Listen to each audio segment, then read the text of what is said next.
that, we come to the end of our opening session, and let us fasten our seatbelts as we get ready for the powerful sessions on sustainable development. Let's start our powerful session one with 4 speakers. We have 4 speakers in the session. To begin with, we have with us Mr. Dennis OKORE. Mr. Dennis is a communications and policy practitioner with over 15 years of experience and expertise in government relations, public affairs, and ESG communications and sustainability. He's going to talk about fostering innovation cultures with sustainability mindset, highest ethical and governance standards, UN SDG 16. Over to you, Mr. Dennis, for your session.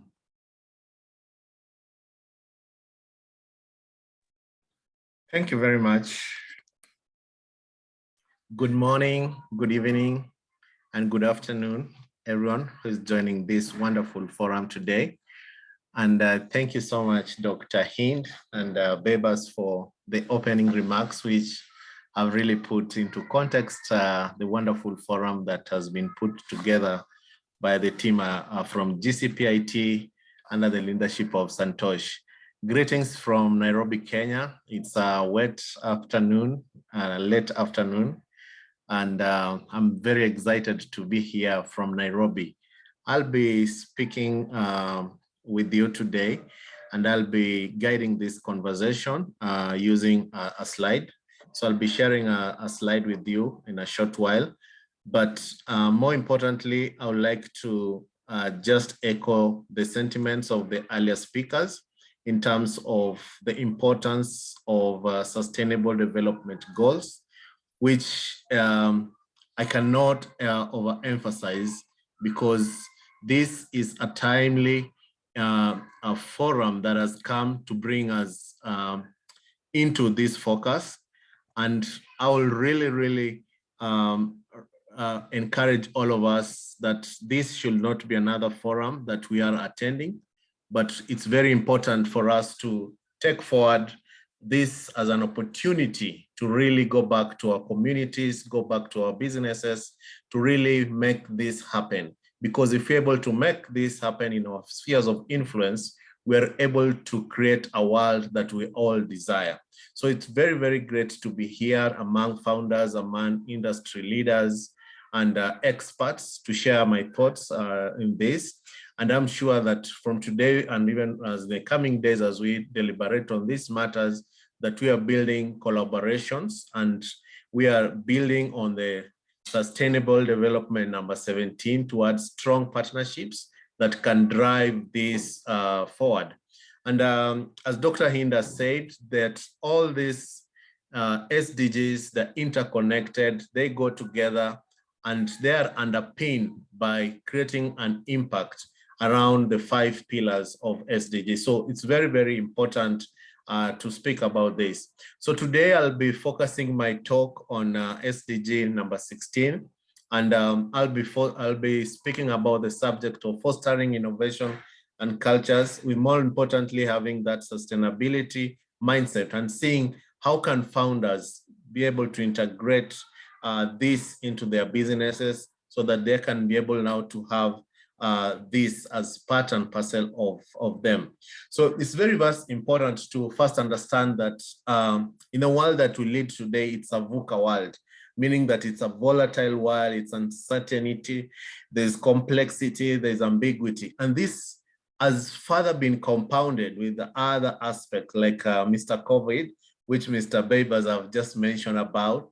And there are other factors which are not maybe necessarily negative, but we need really to catch up with. And one of them is technology.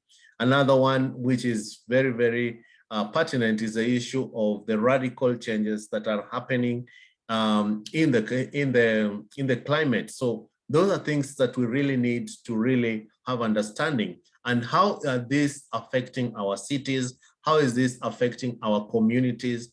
How is this affecting our businesses? And that question is very important, and that consciousness is what really will make this happen, because we need not to assume that in our world, life is going on as usual.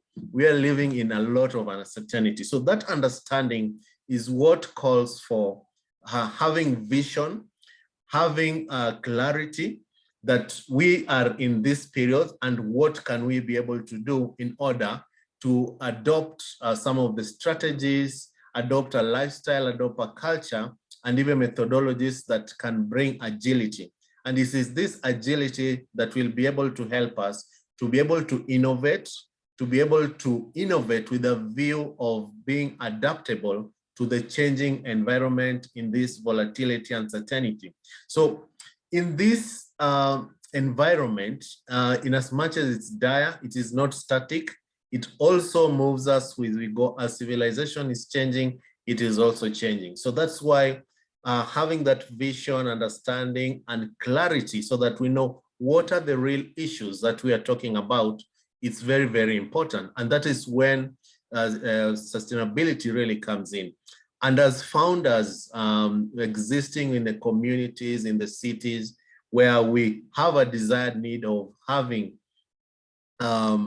coexisting with our entities, it is very, very important to have this. If you don't have this understanding, you cannot even think about innovation. You cannot even start thinking about sustainability and what are the outcomes. And Dr. Hind has really put a very good foundation and really told us what are the benefits that we really have to think about sustainability. And more importantly, is that sustainability will put you in the point of existence, because without it, you will be the first person to die. So that's very, very important. So I thought it would have been very, very important to start my conversation this evening from that point of view of creating a context. And the most important thing around this is that it is underpinned by the SDGs. The SDGs framework gives us a very, very clear pathway that we can be able now to look at this and be able to package it. And the center of this is looking at how are our institutions better positions to innovate? How have they been structured to drive cultures which are inclusive? How have they been positioned to drive cultures that are able to look beyond themselves? So it's very, very important to look at institutions, and institutions are only not limited to systems and processes. We are also looking at the enabling environment. In other words, we are looking at issues like policies, we are looking at issues of legislation, and more importantly, the goodwill, the political goodwill, the leadership goodwill. And as founders, there is no other responsibility that we have than driving that leadership that creates that enabling environment for this to thrive. So it's very, very important to really even look at our entities that we are leading as institutions of change that are at the center force of driving the sustainability agenda. And that can only come if our leaderships are strong, if they are accountable, and they are transparent. And that is when we will now talk about sustainable development, because some of the things that are making our development not be sustainable is because we are taking some of the things at face value. We are not accountable, or if we are accountable, we are not accountable to the right people. We really need also to know, like, our stakeholders. We need to know who are our internal stakeholders, who are the external stakeholders. And that is when we can be able now to even map the interactions, the impact, and be able to put in the necessary mechanisms that can drive our societies forward, but starting with our institutions. So I am underpinning this into having this mind frame that are able to put us in a place where the institutions that we are leading as founders are at the center of this conversation. And we are being proactive to lead that conversation of putting and mainstreaming the effective and strong systems in our leadership.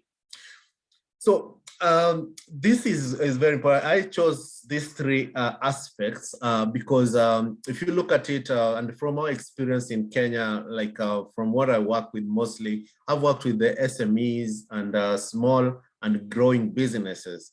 And like in many places in Africa, and I'm sure also in India, these small businesses really are the real drivers of the economy. And the big question is that what are they doing to integrate the thinking about sustainability? What are they doing in terms of ensuring that their governance systems are up to date and are able to respond to the emerging issues?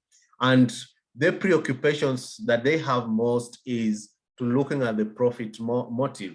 And they do this through driving of their businesses, their vision through people. But in the process of doing that, they are also interacting with the planet. So beyond thinking about where to place the business, what products they need to do, it is now imperative, and the two speakers have already given us a foundation of that we have to now really think about this.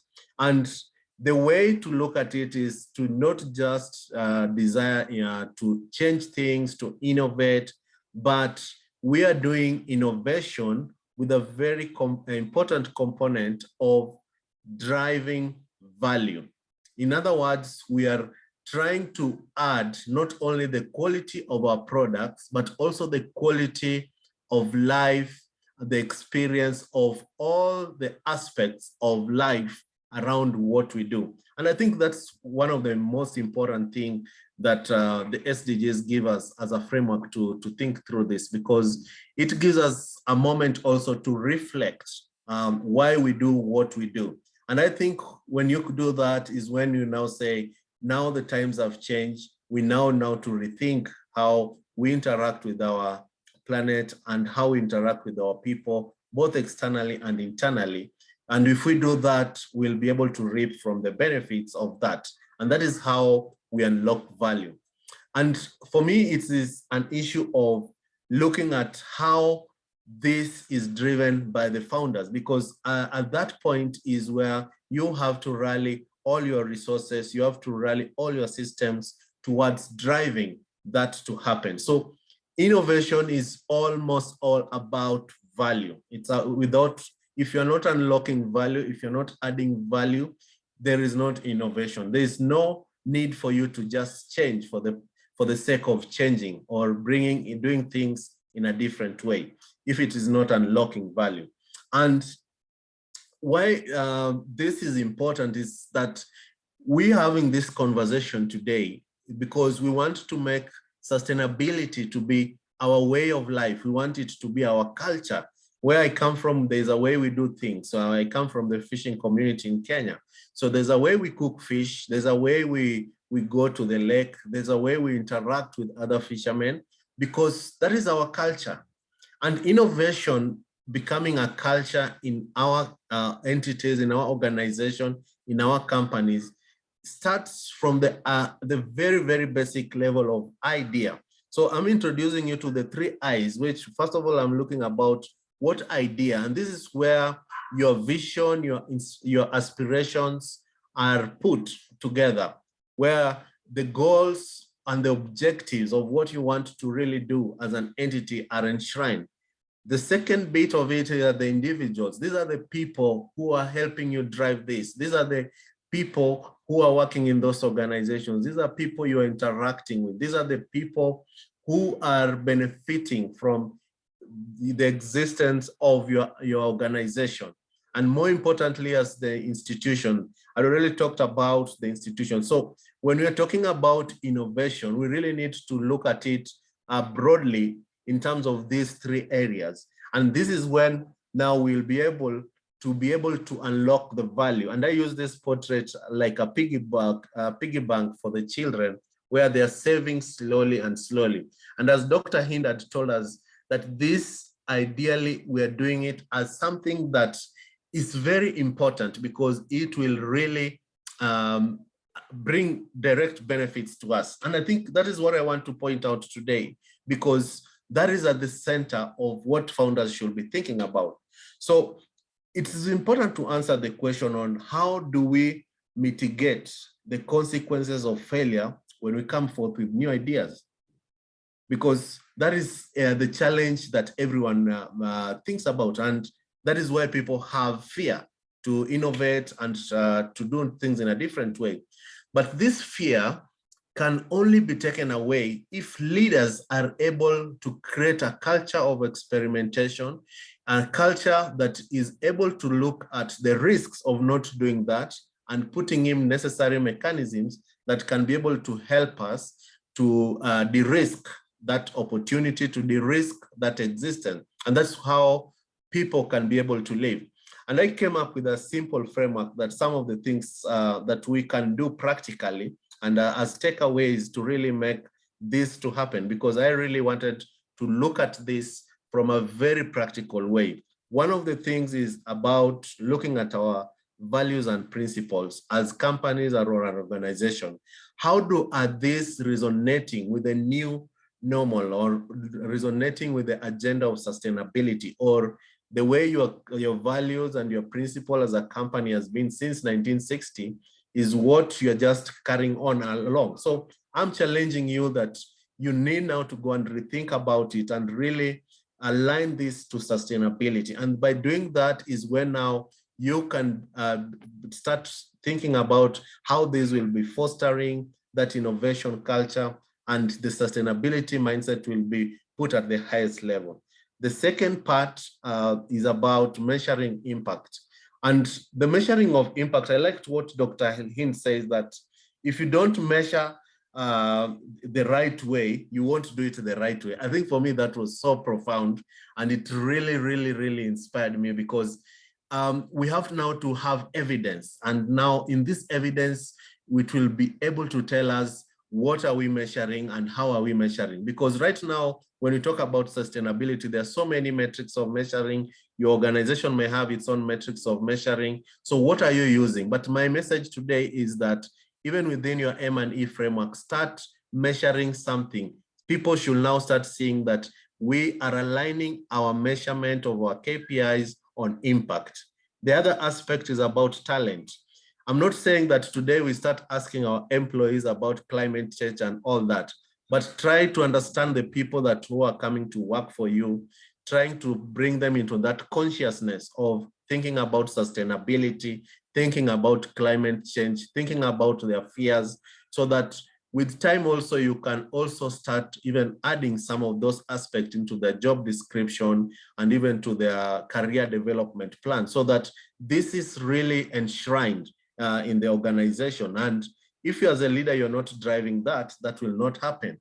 But coupled with that, there's also the need to just ensure that your internal stakeholders are continually educated. You're building their capacity in terms of what are the issues, what are the changes that are happening in our environment, and what are we are doing as an organization to be able to adapt, and what are the benefits that we are doing, and how is our society impacted with that? So when you have this consciousness and there's a deliberate program that happens in your company, in your organization, as a leader, you're positioning this agenda at the highest level. And now people know that among the other things that we discuss as a company, we are also very strong about sustainability and what changes are we making in terms of innovation to be able to adapt and make what we do relevant to our external environment. And I think for me, that is something that is very, very pertinent. And these are very simple steps that we are able to undertake as leaders in the companies. The other thing is about living a lifestyle of this, what we are able to see as leaders, because people are looking at you. How do you use your flights? How do you, as a leader, use your time? How do you handle your office? Before you come to tell us about how we need to enshrine sustainability, are you leading that life? Are you changing the way you do things? Are you just predictable? Because that predictability is what we are trying now to avoid. And because the times we are living in are not going in a linear way, it is so haphazard. Today we're working from the office, tomorrow we are not working. So very, very important to link. So these 5 areas are some of the things where I could call upon you to take action in terms of making this a reality. So my role today was basically just coming to stretch you a little bit, to remind you that we have a unique opportunity to do this. Among the other 5 things that maybe we could also think about is trying to really put incentives where we can encourage this behavior so that we are able to reinforce that culture of innovation to drive sustainability. Thank you very much for this wonderful opportunity. I appreciate it. Thank you so much. Thank you so much, Mr. Dennis, for that excellent session.